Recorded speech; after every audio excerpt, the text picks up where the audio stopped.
Hello, everyone. Thank you again for joining Dorsey Ross on this episode of The Dorsey Ross Show. In this episode, Dorsey interviews another special guest that will give you hope and inspire you. Hello, everyone. Thank you again for joining us on another episode of the Dorsey Ross podcast. Today we have a Chris Cowan, who is a contributor to the Babylon Bee. He was born and raised in the socialist utopia, California. Chris was once so progressive that Tumblr named 2 new genders after him until he discovered his forbidden love for plastic straws and a baby seal lover. Now he perpetuates the patriarchy by raising 3 masculine boys with his incredibly hot wife. You can hear Cowan's sultry voice and social commentary on the comedy podcast Stunning and Brave. Chris, thank you so much for joining me today. Thanks. And I should probably clarify that most of that bio is a complete fabrication, but I appreciate you reading it so deadpan anyway. So yeah, no problem. Probably not that first line, no, but other than that, it's probably a lie. Yeah, I've never been like super left leaning, so that part is the lie. But yeah, I was born and raised in the socialist utopia of California, where everything is just so wonderful and smooth thanks to daddy government. And I do have 3 amazing boys, 12-year-old twins, almost 13 now actually, and a 9-year-old. One of the twins is severely mentally and physically disabled, but he's an absolute sweetheart. And I do have a lovely wife. So nice. Those are the true parts. And I write for the Babylon Bee. So there you go. And we'll talk most about that today. With you writing about that. Absolutely. As you already said, you're a contributor for the Babylon Bee. How did you get started writing for the Bee? Yeah. So it kind of basically, I have a friend who at the time was like one of the first employees of the Babylon Bee, and he was the one who, if you ever see like a lot of their epic photoshops, that was my buddy Ethan. And so I don't know how much detail you want, but basically, okay. So I'll give you the story because I'll give you a little more detail because it's kind of funny to me anyway. But so my wife and I'm sitting right now in my office/studio, and my wife and I posted a photo of the 2 of us standing next to some drywall we had recently hung because I remodeled this studio. It was just a shed before. And I'm not very handy. I don't really know what I'm doing. I'm learning best I can how to be handy. And so the photo we posted of the 2 of us next to the drywall was like our moment of pride of like, hey, look what we did. But it was actually one of the worst drywall hanging jobs you could do. We started from the top instead of the bottom, and just like it was just not that good. That aside, though, it was a photo of the 2 of us that I'd posted. So my buddy Ethan, the Photoshop guy for the Bee, he's like, hey, I'm writing an article for the Bee. Can I just borrow your photo so I don't have to use like a stock photo for this article I'm writing about? It's, making fun of old ladies making irrelevant comments on Facebook, basically was the joke. So I'm like, sure, yeah, go for it. Just a heads up, it's a terrible drywall hanging job, and several people have already let me know that, so it might distract from the joke. And sure enough, he writes the article, uses our photo, and the joke gets on, at least on Twitter, I noticed a lot of replies like, that is the worst drywall job I've ever seen. So that was my first like part of like, I was a fan of the Babylon Bee from the beginning. I was a fan of the creator, Adam Ford, before he even started the Babylon Bee. But that was my first, like, hey, here I am, like, featured in the Babylon Bee. And it's basically, I'm just getting roasted the entire time. Totally, like, takes away from the funny article and headline and joke that Ethan had written. But it was fun anyway. I knew it was going to happen, so I was totally prepared to just get roasted on Twitter about that. But so after that, he was like, hey, if you want to try writing some headlines and maybe articles for the Bee, just pitch me, 30 to 40 ideas, and I can pass it on to our editor-in-chief, Kyle. So I think I pitched like 50, and Kyle is not a man of many words unless he's writing an article. And he was like, all right, yeah, you're in. And so that was kind of how I got in. And so I started writing headlines first and just kind of pitching a ton of those. And some of those would get greenlit and then turned into articles. And then from there, I started writing articles. My very first article was a fake op-ed by, dang, I can't even remember, some conservative pundit, Bill O'Reilly. That's what it was. And it was an opinion piece by Bill O'Reilly. And basically the headline was, if global warming is real, how do you explain ice cream? And it was just, it's just like the dumbest, just dumb humor, which I kind of like. So that was my first one. And since then I haven't counted, but I've gotten to write quite a few articles. And now I'm even starting to kind of dip my toes in the water with some of the video stuff. Okay.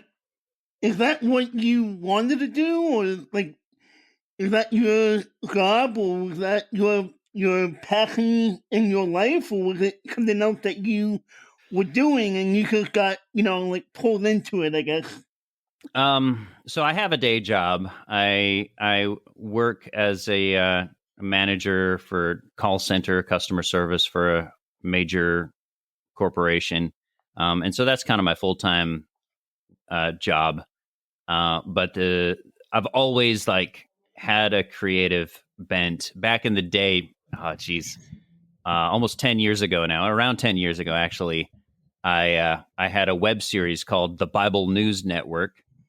And it was just like this comedy web series where it was like a modern newscast, and we would just report like live on the events of the Bible, as they were occurring, starting with the Genesis creation account.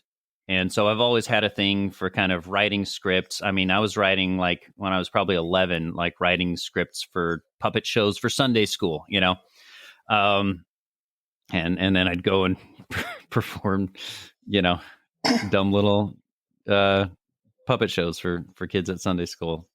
So I've always like had that kind of like, in me, like I just always need to have some kind of creative outlet. And so getting to be part of the Babylon Bee and getting to kind of be part of, this kind of newer brand of like fresh, Christian humor that isn't so tied down by, necessarily what's going to offend people, Right. is really exciting. For those of us that don't know what the Babylon Bee is, can you explain that to us? Yeah, so the Babylon Bee is it started as a Christian satire website. It was really just one guy, Adam Ford, who was he was a cartoonist that had some Christian cartoons that went viral. And so he started the Babylon Bee. And then the other guy, Kyle, who's the current editor-in-chief, jumped in and kind of started writing. But it's basically, it's a satire article website. So they just pump out tons of, hilarious headlines of, fake news. But it's supposed to be obviously fake news. People don't always realize that, but it's supposed to be like obvious. fake, so that it's not, not trying to fool anyone. But and so yeah, that's what it does. So satire, I think, is a very useful tool for I mean, obviously for entertainment purposes, but also just for like, humor is such a great way to get to the truth of something, because it's one of the best ways to point out faulty logic or faulty beliefs, is by poking a little bit of fun at it with with some jokes, and so that's ultimately what it does. And so it does that primarily from a Christian conservative / libertarian perspective. And so if you're familiar with The Onion, it's it's kind of a Christian version of that, because you Like got to you have said, Christian versions of everything. yeah.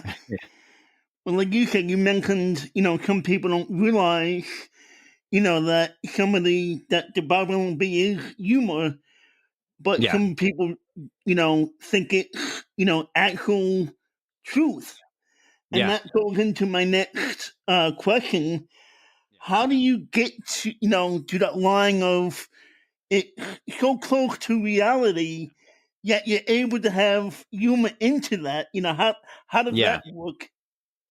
It has been increasingly challenging because the world has gotten increasingly ridiculous. So the challenge is like, how do you make fun of something that already is like, it is the parody of itself? Like, when you're in a place now where you have, people comparing January 6th, which I'm not, I don't want to downplay January 6th, and, people, rioting on the Capitol building, that's not cool.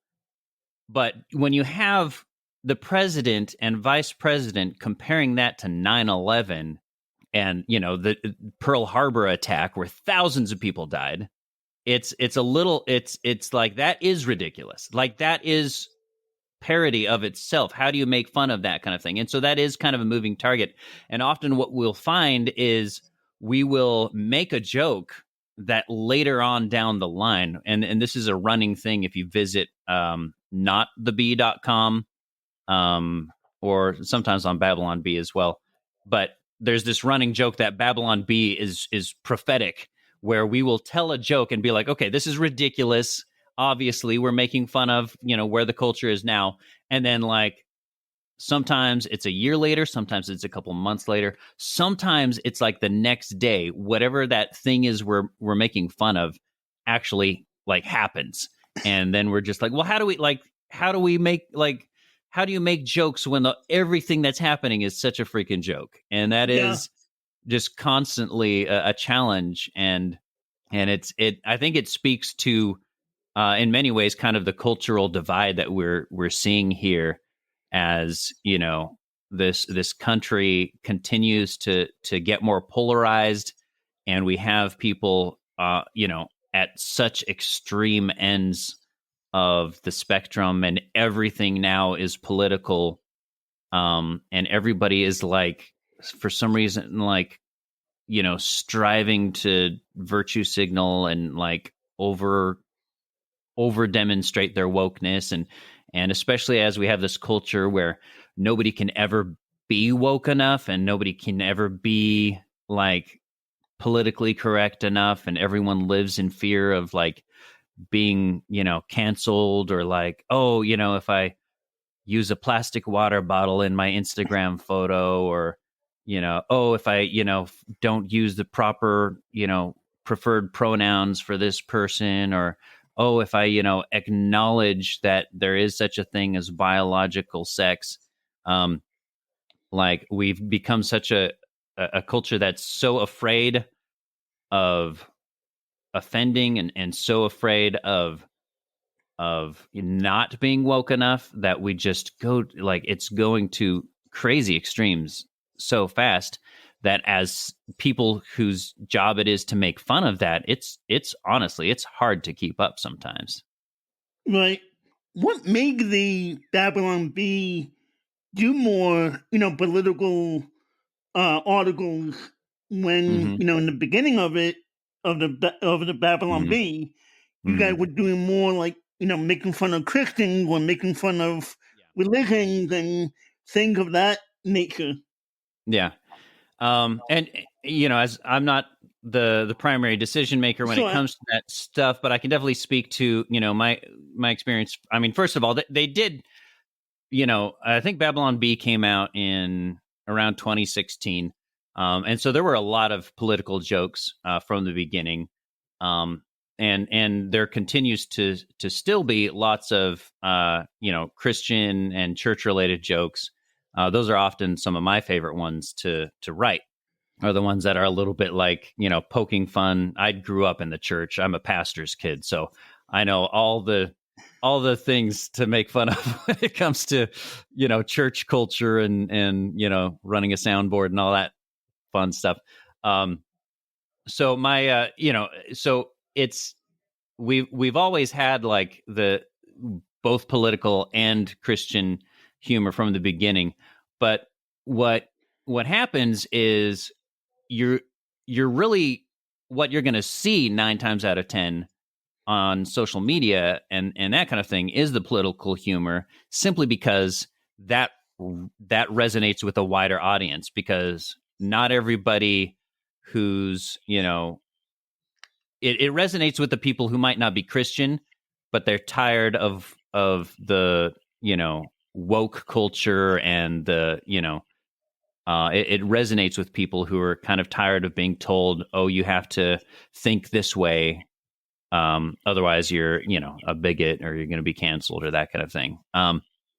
And so it's just the political humor just, I think, resonates with a wider audience. I love doing the more niche humor as much as I can. The stuff that really only people who grew up in the church or who are really understand the inner workings of church culture. I love doing those, but they simply don't get as many shares, and they just don't get spread as widely as the political stuff that gets shared by Elon Musk and people like that. So I think that's Elon Musk and Donald Trump Jr. and Ben Shapiro and whoever else is out there. They tend to share the stuff that they can relate to, and that's going to be the political stuff, and so the Christian stuff just simply doesn't end up getting as much visibility, even though we do still produce it. that makes a lot of sense, and I understand where you're coming from, with that aspect of it. What has been some of your funnier headlines that you have seen or maybe that you have created? Yeah. Well, speaking of niche church culture, one that I was just kind of proud of was the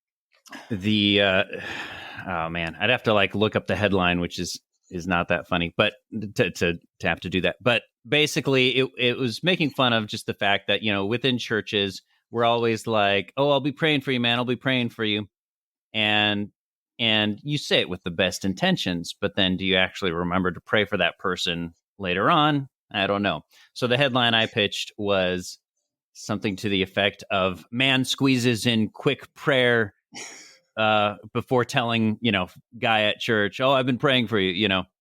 I totally butchered the the headline. It was much more beautifully crafted, trust me, in the final version.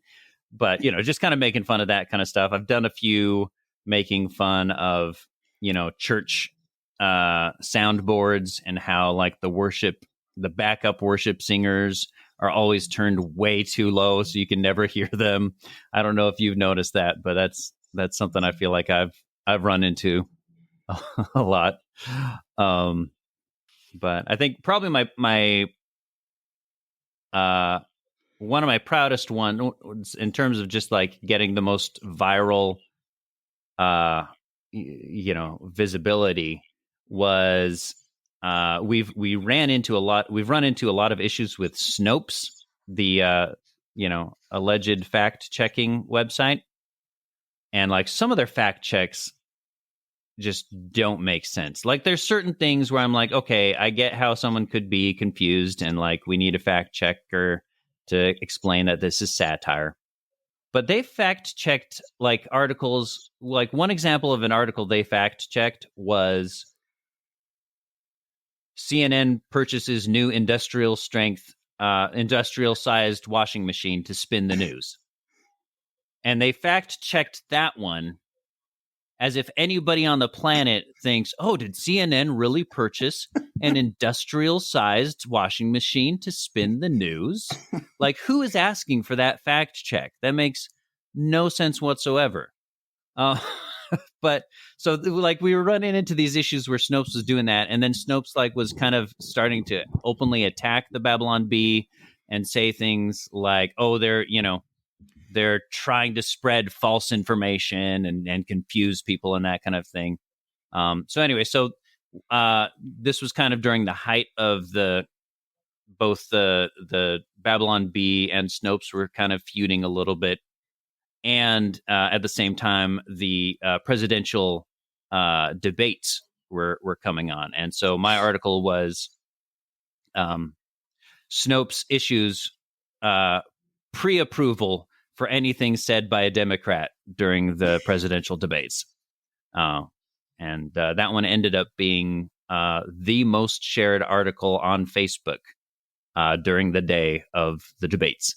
So I was pretty, I gave myself a little pat on the back for that one. Yeah. Has anyone tried to maybe sue the Babylon Bee because they were written about in your, in the articles? Not that I'm aware of. It's possible, but I'm not aware of anything like that. I think we've definitely gotten into some places where we're like, hey, we're going to have some lawyers on standby, but a lot of that has been more because people have tried to deplatform us, and fact checkers have come in trying to label us as false and spreading misinformation and like intentionally malicious. And so that's where we've had to have some lawyers basically on standby to just be like, hey, this is not cool. We literally say on our website that we're satire. Our slogan is fake news you can trust. Like, nobody's trying to pull, the wool over anyone's eyes, and we're not trying to trick anyone into, there are websites that do that. There's websites that will be like, Bill Nye died, and they'll like post an article like that just because they know it'll get attention. And that is a fake news website. And I totally understand, deplatforming them. But when it comes to the Babylon Bee, we like, even The Onion doesn't say anywhere prominently on their website that they're satire, but they get shared all the time. But we clearly state, loud and proud, we are satire. So we haven't, I don't know if we've, anybody's got, sued us or anything or threatened anything. We obviously do a lot of, AOC jokes and Biden and lots and Trump and all kinds of, famous people. But I don't think, I'm not aware of any legal issues we've run into as far as that goes. How have you guys avoided the cancel culture that's going around so rampant today? We have a rich CEO with lots of lawyers, and it's been I don't know, honestly. I don't know. I know that we've been squashed. I know that Facebook has definitely reduced our visibility over the years, where, Facebook has changed their algorithm somewhat. And so it definitely has gotten harder to, expand and grow, but we've still managed to do it.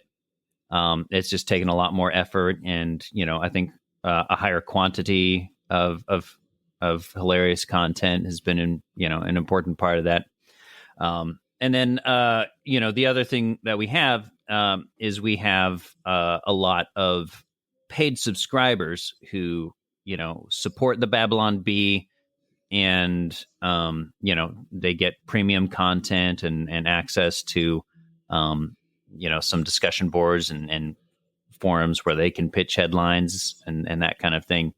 And so that has helped a lot as well, is, bringing that additional financial support to kind of keep us going when, conventional ways of spreading through social networks is, there's always kind of this fine line of, what's going to get squashed today. And sometimes we'll write this amazing article, but the algorithm won't like it and Facebook will squash it. And we've had stuff where like Twitter has disabled our account, and, we had to fight them on that. And then, they're all like, oh, that was a mistake on our part. Totally accidental. So, there is kind of always that, looming threat of the, left-leaning, tech companies just do not like us and don't like having us on their platform. Why do you think that is? Do you think it's because you're a Christian company, or do you think you guys make fun of them, or how does that work? Yeah, I mean, well, if you look at Twitter, so for example, Matt Walsh just got banned from Twitter. Matt Walsh, who is a columnist and blogger for the Daily Wire, he just got banned from Twitter over, his opinion on whether boys can be girls and girls can be boys. That is, we've gone from, at the beginning, it was like, okay, no, don't say anything hateful or harassment, or, just kind of common courtesy stuff. But your opinion, it can be whatever you want. But now we're at a place where, these people are full on thought police now, and that is a major shift that's happened within the last few years, where it used to be like, you can have terrible opinions, but we are in favor of free speech. And, as long as those opinions don't borderline into threat or, using the N-word or something like that, but now we're in a place where Facebook actually had to admit in a court of law, when they were being sued for the issues that have come from their supposed fact-checking services, they acknowledged that, well, it wasn't actually fact-checking, it was opinion checking. And that is what we have now on Twitter and Facebook, is opinion checking, which is so stinking dangerous, because the best way for a bad opinion to get squashed, in my opinion, is to let it see the light, so that people can engage with it and say, hey, that's a terrible opinion. Here are the reasons why. But the minute you just squash someone for having that opinion, you're making a martyr out of them. And anyone who might have sympathy toward them, you're creating this. You're not squashing them. You're just creating more of a divide. You're creating less conversation that can be had, where we can come to a meeting of the minds. And that was what used to make, Facebook and Twitter beautiful, was like, yeah, there's totally toxic arguments, but there's still that meeting of the minds where, like, you can come at something from a completely different perspective, and and we can engage, and sometimes it'll be productive, sometimes it won't. But the moment you take away that ability to engage with someone you disagree with, you're preventing so many seeds of truth from being planted. You're preventing people from having anything other than an echo chamber, which is so dangerous, because our beliefs deserve to be challenged. If something is the truth, it deserves to be challenged. If something is not the truth, it deserves to be challenged even more. And if you just mute that voice, then you are taking away the opportunity for anyone to challenge that voice. Yeah. Well, before I become the next headline on the of one of your articles in the Babylon Bee, let's talk about your family and especially about your son who has special needs. Yeah.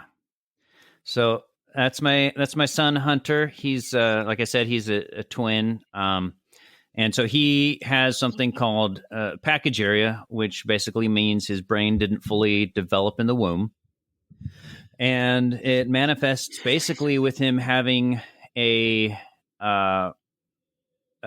mental and physical abilities of an infant.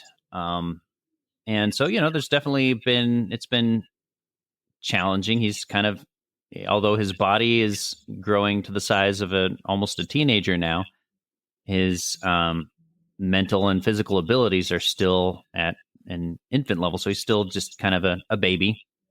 And I would say this past year has definitely been one of the most challenging years with him. It's been, he's, as he's getting older, but remaining sedentary, there's just a lot of challenges because your body is created to be walking and moving normally. And that's how you avoid, well, he's developing scoliosis, and he's getting a pretty bad curvature in his spine. And we actually just this last week had to take him in to get a G tube set up, and there's been some kind of bumps along the road with that. He's, and so not to go into all of it, but basically it's he's got a lot of needs that are very special, but at the same time he's really sweet. And one of the things it's really done, I think, is when you have these challenges, it makes you that much more appreciative of what you do have. And in his case, yes, he can't move, he can't talk, but everything, basically, if you look at his chart, everything is at the 0 to 3 month level, except for the area he is the most advanced in, and not by a ton, but just a little, is his emotional and social development is just a little bit further along than all the others. And what that means for us is, even though he can't talk to us and we can't have a conversation, he can recognize our faces. He knows when I'm coming into the room, that I'm someone who loves him, that there's a connection there, and he can express happiness when we interact. He can express sadness and cry if there's something he needs, and he can cry if I leave the room and that kind of thing. And so even though it's the most basic connection you can have with someone, there is that connection there. I can see on his face and through his expression, and whether he's crying or laughing, that what I'm doing for him is having a positive effect. If he's unhappy with the show that he's watching and I change it to something else and he starts doing this adorable, contagious belly laugh, like, I can see, there is this connection, there is this cause and effect where I can do something for him and see that it enhances his experience in some way. And so even though I don't have much else, like the fact that I can have, a connection on some level with him is something I'm really grateful for, because I know people who don't have that with their kids. I've known people who, they might have a child with autism or something else like that, where they, their kid can walk and talk, but the connection isn't always there. So it's, I don't think the goal should ever be to compare to other people, but it definitely makes me grateful for what I do have with him. And yeah, so that's kind of in a nutshell. Yeah. My son Hunter. Yeah. Well, thank you for sharing. I'm grateful for that, and thank you for coming on the show today. Oh, thank you. It's been really awesome. Definitely. Well, guys, thank you again for joining us on another episode of the Dorsey Ross Show. I hope you enjoyed this episode, and check out the Babylon Bee, and I'll link the website of Chris's to this show notes. And until next time, have a great night. God bless. Thank you again for joining Dorsey Ross on this episode of The Dorsey Ross Show. Please like, share, and tell others about the show. Also, please check out the other podcast episodes. And if you would like, donate to this podcast and buy Dorsey a coffee. Thanks again for tuning in, and we'll catch you in the next episode.